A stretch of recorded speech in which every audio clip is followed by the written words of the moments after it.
Hello, everyone. My name is Alexandre, and I'm here to present my session that is From Case to Platform, a journey full of unknowns. So, introducing myself, I'm Alexandre Astolpho Thomaz. I was born in São Paulo, Brazil. I'm a software engineer since 2004. I work at Itaú Unibanco since 2011, and earlier this year, I became a Cube astronaut. So, what should you expect from this talk? A journey from on-premise to platform with several common challenges, with learning experiences and lessons. And you should not expect an AI-related session or a simple solution to platform engineering. First of all, let me introduce Itaú. With over 100 years of history, we are the largest bank in Latin America. It is our ability to adapt, innovate, and transform that has allowed us to get here. Itaú operates in 18 countries. We have a market value of over $74 billion. We are the most valuable brand in Latin America, and 97% of our interactions with individual customers are digital. Let's talk about our modernization timeline. We started our modernization focused on delivering value to customers while ensuring sustainability and competitiveness. It started with a traditional on-premise environment a long time ago. Then, we adopted private cloud in 2018. And finally, we started moving to public cloud in 2020.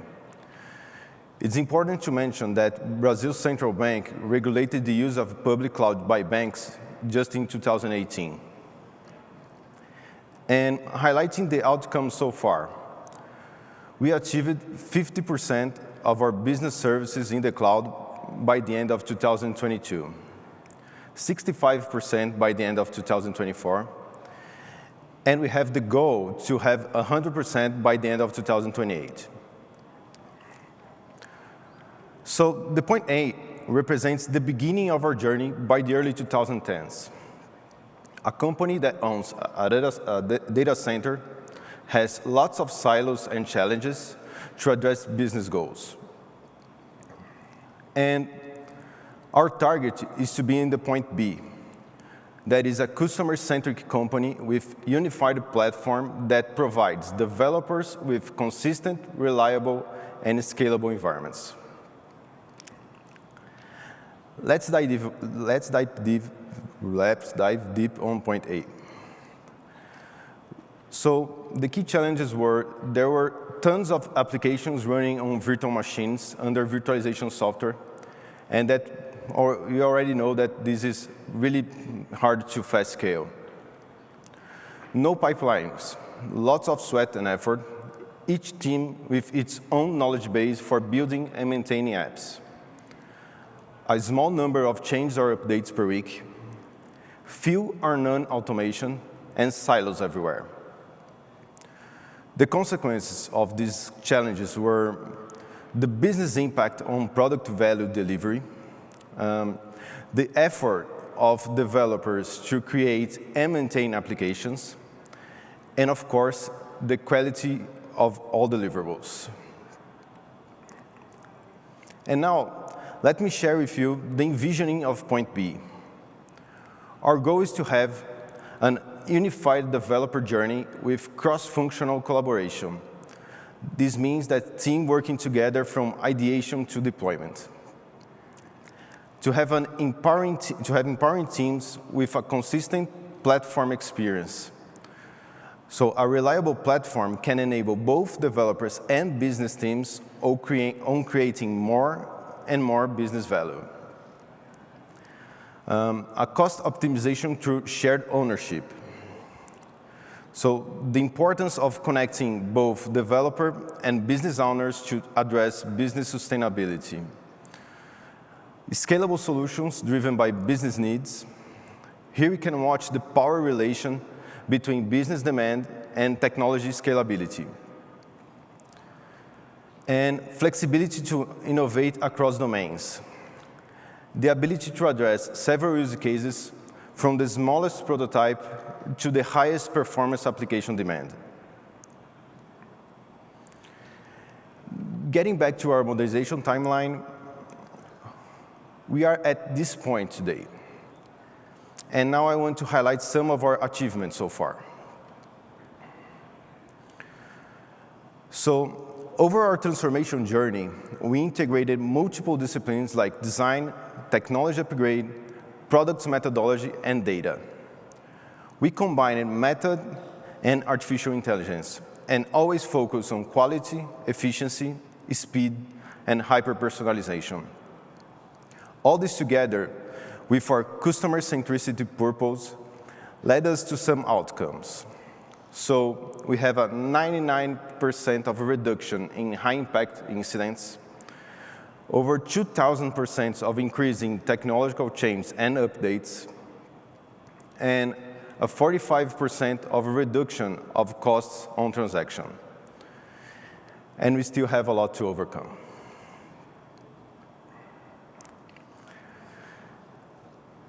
But I want to remind you that our target is to have 100% of the bank's platform modernized and running on the cloud by 2028. It looks like we are doing great, so why do we still need to change? So we need to improve customer experience, we need to enable business transformation, and we need to deal with the rising market competition. And also, we need to change due to the amount of effort to maintain these big numbers. So today we have hundreds of thousands of Git repositories, hundreds of thousands of databases, tens of thousands of public cloud accounts, and thousands of Kubernetes clusters. And also, we need to remember that we need to empower 18,000 developers. The main challenges in this context are culture, standardization, and platform. Both culture and standardization are completed challenges, and I'm going to share some information with you. But platform is a work in progress, and we already have some insights to share. Let's begin with the culture. In culture, we focus on 3 pillars: upskilling, engineering, and product management.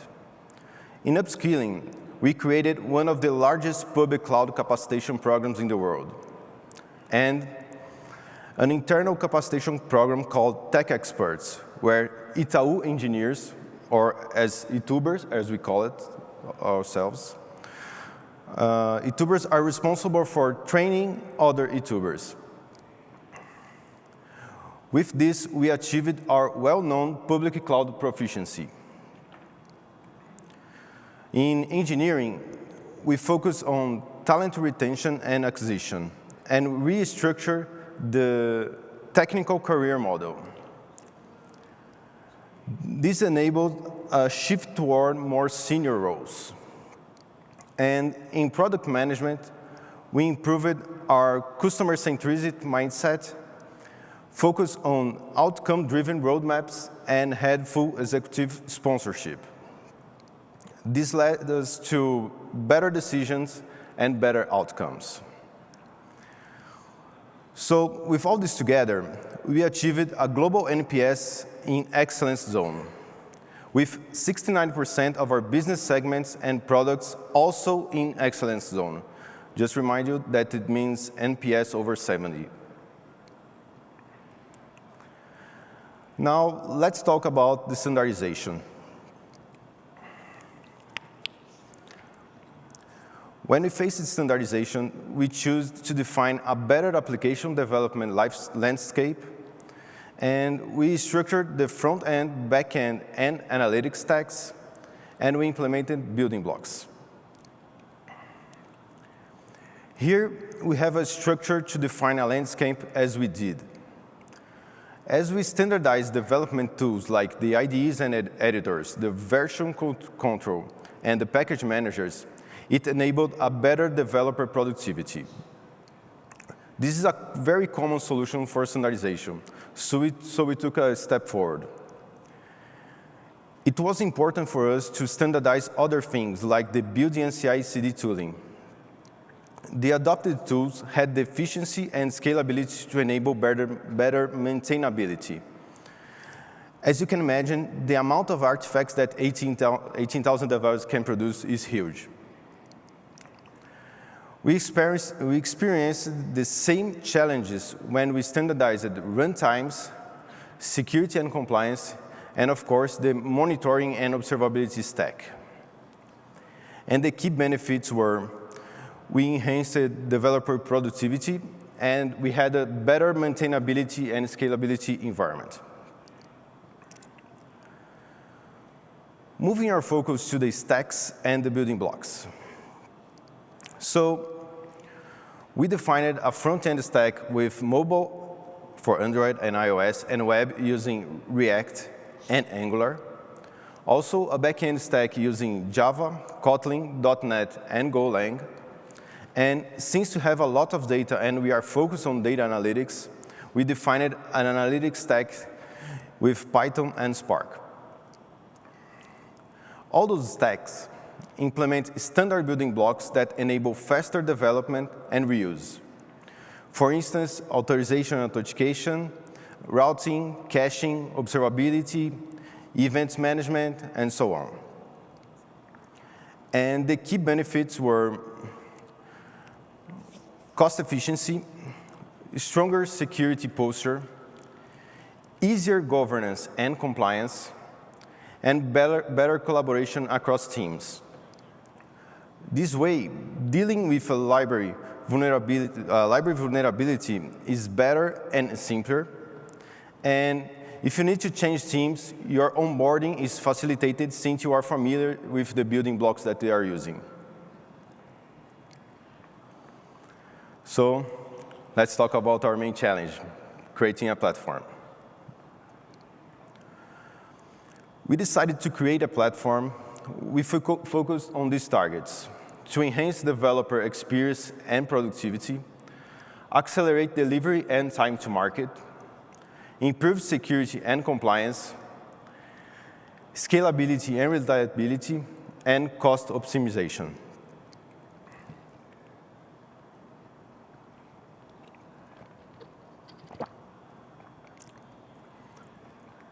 We can see here a big picture that represents our platform. The three important roles here are the control manager. That is a robust control plane that acts as a multiple control planes orchestrator. The control planes, they are responsible for maintaining a particular technical capacity working. And data planes. This is where the show happens. All the application's resources and data get together to work as reliable as we need.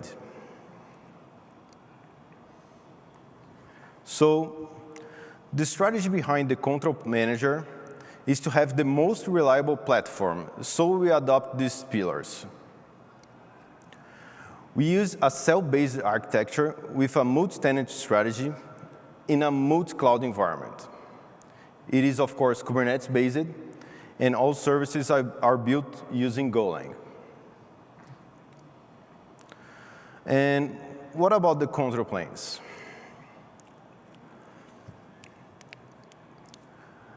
The control planes have distributed missions, so we have a separated control plane for database, another one for messaging, and another one for applications, for example.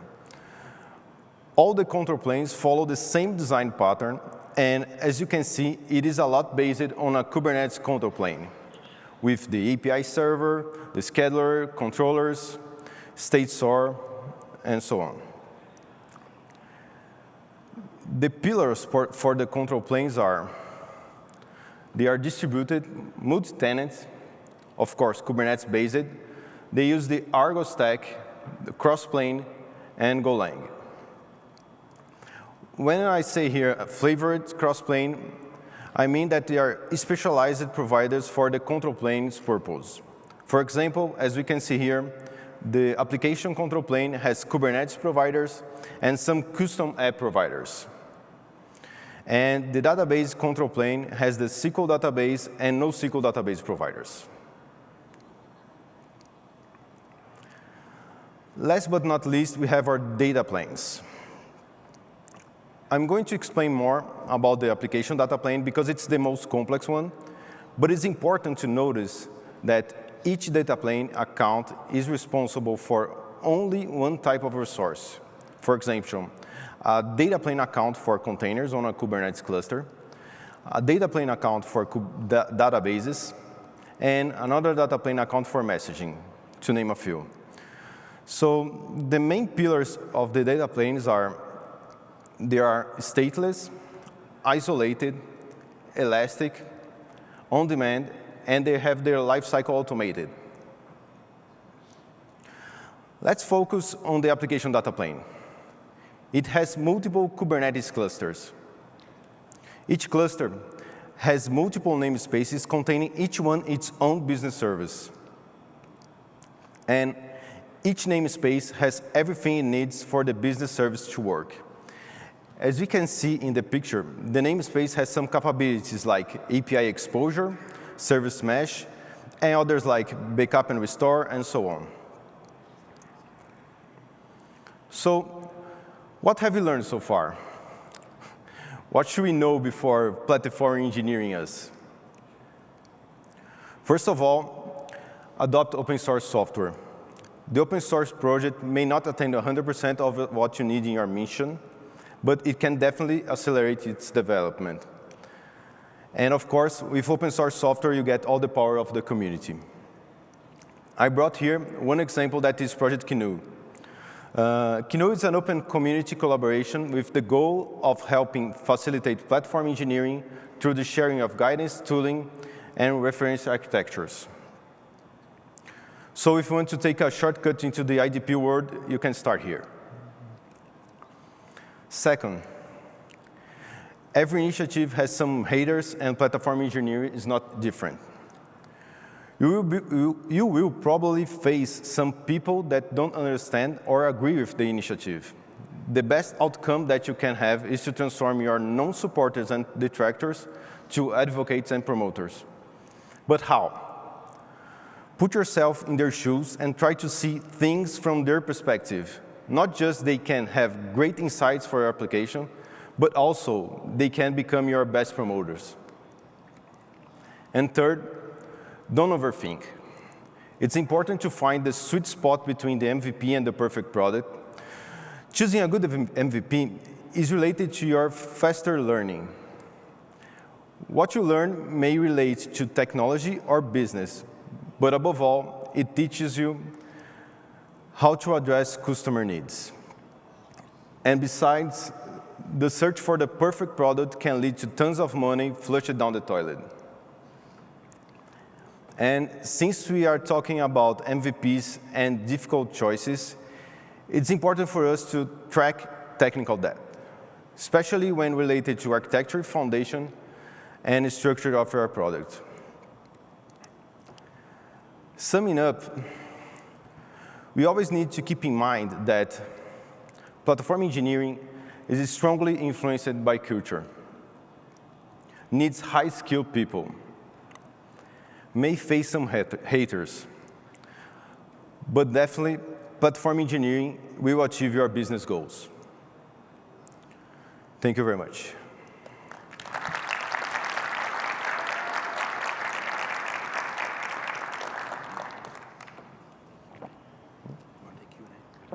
Can be, yeah. We have a couple minutes for questions. There's a mic in the center of the room. If you raise your hand, I can come to you. There's one there.